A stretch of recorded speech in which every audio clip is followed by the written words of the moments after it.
கர்த்தருக்குள் பிரியமானவர்களே, ஆண்டவராகிய இயேசு கிறிஸ்துவின் பரிசுத்தமுள்ள நாமத்திலே உங்களுக்கு அன்பின் வாழ்த்துக்கள். அன்பர் அழைக்கிறார் ஊழியத்தின் சார்பிலே வாரம் ஒரு வார்த்தை நிகழ்ச்சியின் மூலம் உங்களை சந்திப்பது மிகுந்த மகிழ்ச்சி. ஆண்டவரை மகிமைப்படுத்தி ஒரு பாடலை பாடி நாம் தேவ செய்திக்குள்ளாக கடந்து செல்லுவோம்.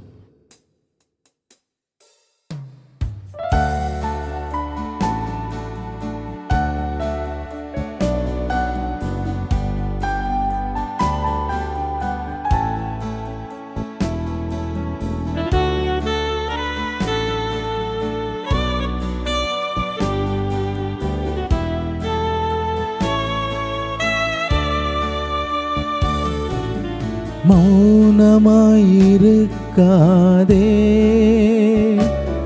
நீ மௌனமாயிருக்காதே, மௌனமாயிருக்காதே, நீ மௌனமாயிருக்காதே. இது சிந்திக்கும் காலம், செயல்படும் நேரம், மௌனமாயிருக்காதே. இது சிந்திக்கும் காலம், செயல்படும் நேரம், மௌனமாயிருக்காதே.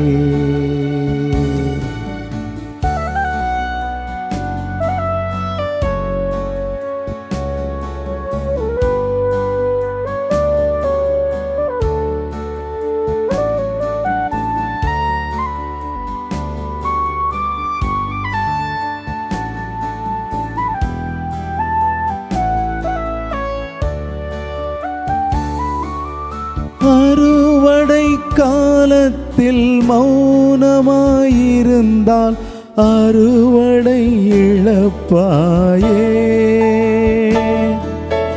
ஆண்டவர் காலத்தில் மௌனமாயிருந்தால் ஆத்துமா இழப்பாயே.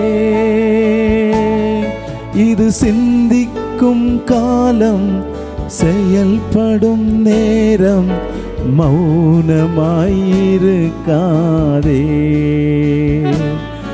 இது சிந்திக்கும் காலம், செயல்படும் நேரம், மௌனமாயிருக்காதே.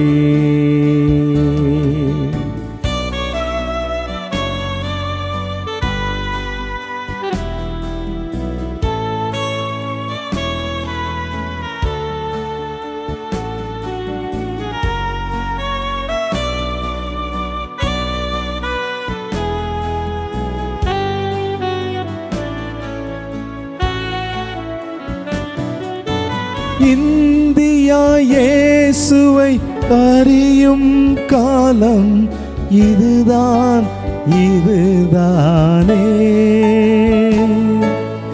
இந்த காலத்தில் மௌனமாயிருந்தால் ரட்சிப்புதான் வருமோ? இது சிந்திக்கும் காலம், செயல்படும் நேரம், மௌனமாயிருக்காதே. இது சிந்திக்கும் காலம், செயல்படும் நேரம், மௌனமாயிருக்காதே. மௌனமாயிருக்காதே, நீ மௌனமாயிருக்காதே, மௌனமாயிருக்காதே, நீ மௌனமாயிருக்காதே. இது சிந்திக்கும் காலம், செயல்படும் நேரம், மௌனமாயிருக்காதே.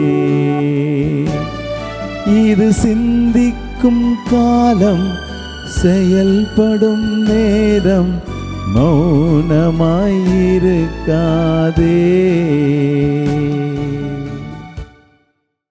பிரியமானவர்களே, இந்த நாளிலும் தேவ செய்திக்காக ஆண்டவர் கொடுத்த வேத பகுதி பரிசுத்த மார்க் எழுதின சுவிசேஷம் 16ஆம் அதிகாரம் 15ஆம் வசனம். உங்களுக்காக நான் அதை வாசிக்கிறேன். பின்பு அவர் அவர்களை நோக்கி, நீங்கள் உலகமெங்கும் போய் சர்வ சிருஷ்டிக்கும் சுவிசேஷத்தை பிரசங்கியுங்கள். கர்த்தருக்குள் பிரியமான தேவ பிள்ளைகளே, இங்கே ஆண்டவராகிய இயேசு கிறிஸ்து தம்முடைய சீஷர்களுக்கு ஒரு அன்பின் கட்டளையை கொடுக்கிறார். பாருங்கள், அவர் இயேசு அவர்களை நோக்கி, நீங்கள் உலகமெங்கும் போய் சர்வ சிருஷ்டிகளுக்கும் சுவிசேஷத்தை பிரசங்கியுங்கள். ஒருவேளை சுவிசேஷம் என்பது நற்செய்தி என்பதை நாம் உணர வேண்டும். ஒரு நற்செய்தி உலகமெங்கும் பிரசங்கிக்கப்பட வேண்டும் அல்லது பிரசித்தப்படுத்தப்பட வேண்டும் என்பதை நாம் அறிய வேண்டும். எந்த நற்செய்தி இன்றைக்கு பிரசித்தப்படுத்தப்பட வேண்டியது என்றால், ஆண்டவராகிய இயேசு கிறிஸ்து உயிர்த்தெழுந்த ஆண்டவராக இருக்கிறார். அவர் ஜீவனுள்ள தேவனாக இருக்கிறார். அவர் நன்மை செய்கிறவராய் இருக்கிறார். அவர் சுகம் தருகிற தேவனாக இருக்கிறார். அவர் பலன் தருகிற தேவனாக இருக்கிறார். அவர் உதவி செய்கிற தேவனாக இருக்கிறார் போன்ற பல நன்மைகளை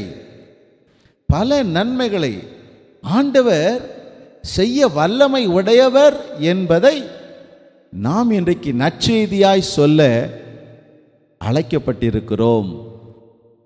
அல்லது ஒருவேளை இதுவரையிலும் அப்படிப்பட்ட அனுபவங்கள் இல்லாதவர்கள் இந்த காணொளி மூலமாக நீங்கள் அழைக்கப்படுகிறீர்கள்.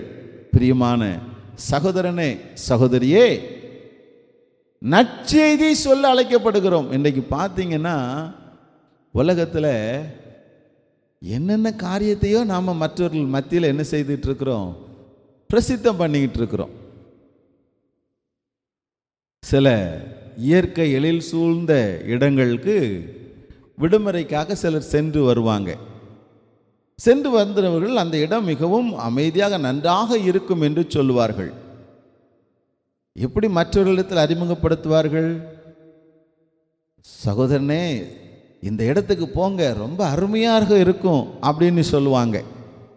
இந்த இடத்துல போனால் ரொம்ப குழு குழுன்னு இருக்கும்னு சில பேர் சொல்லுவாங்க. அது மாத்திரம் அல்ல, சிலர் நல்ல உணவை சில உணவு விடுதிகளிலே அவர்கள் நல்ல உணவை அருந்தின பின்பு மற்றவர்களிடத்தில் என்ன சொல்வார்கள்? இந்த உணவு விடுதி நன்றாக இருக்கிறது, இங்கே போங்கள். இதற்கெல்லாம் அவர்கள் என்ன செய்வதில்லை? யாரிடத்திலும் எந்த உதவியும் பெறுகிறதில்லை. தங்களை அறியாமலேயே இந்த செய்திகளை அவர்கள் பரப்புகிறவர்களாய் காணப்படுகிறார்கள். ஆனால் எல்லாவற்றுக்கும் மேலான ஒரு நற்செய்தி உண்டு. அந்த நற்செய்தி என்ன தெரியுமா? ஆம், உலகத்திலே ஆண்டவராக இயேசு கிறிஸ்து மரித்து உயிர்த்தெழுந்தார் என்ற மேலான செய்தி.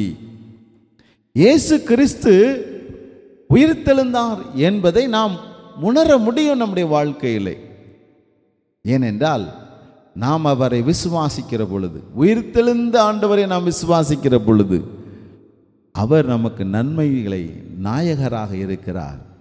நம்முடைய வாழ்க்கையிலே ஆசீர்வாதங்களை கட்டளையிடுகிற தேவனாக இருக்கிறார்.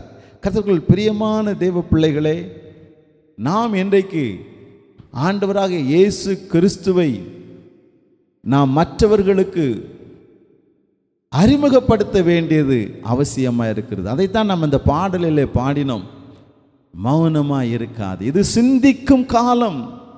ஏன் ஆண்டவராக இயேசு கிறிஸ்துவை மற்றவர்களிடத்தில் நாம் அறிமுகப்படுத்த வேண்டும் என்றால், இந்த உலகம் கடைசி நாட்களில் காணப்பட்டு கொண்டு இருக்கிறது. உலகத்திலே கடைசி நாட்கள் எங்கு பார்த்தாலும் யுத்தங்களும் யுத்தங்களின் செய்திகளை நாம் கேள்விப்பட்டு கொண்டு இருக்கிறோம்.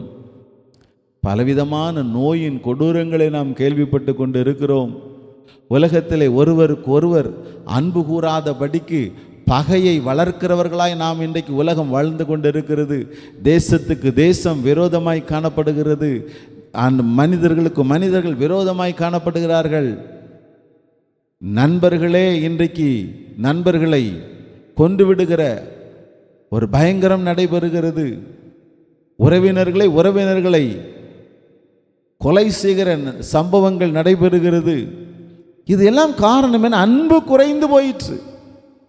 அந்த சுவாப அன்பு இல்லாததினாலே, அந்த வேதனையில அந்த சுவாப அன்பு அற்றதினாலே நாம் இன்றைக்கு துணிகரமாய் மாறிவிடுகிறோம்.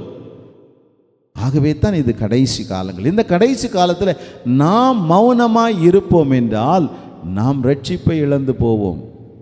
ஆண்டவராய் இயேசு கிறிஸ்துவை குறித்து இந்த உலகத்துக்கு எடுத்து சொல்லுவது நம்மேல் விழுந்த கடமை. கர்த்தருக்குள் பிரியமான தேவ பிள்ளைகளே, இன்றைக்கு நீங்கள் ஒரு தீர்மானம் எடுப்பீர்களா?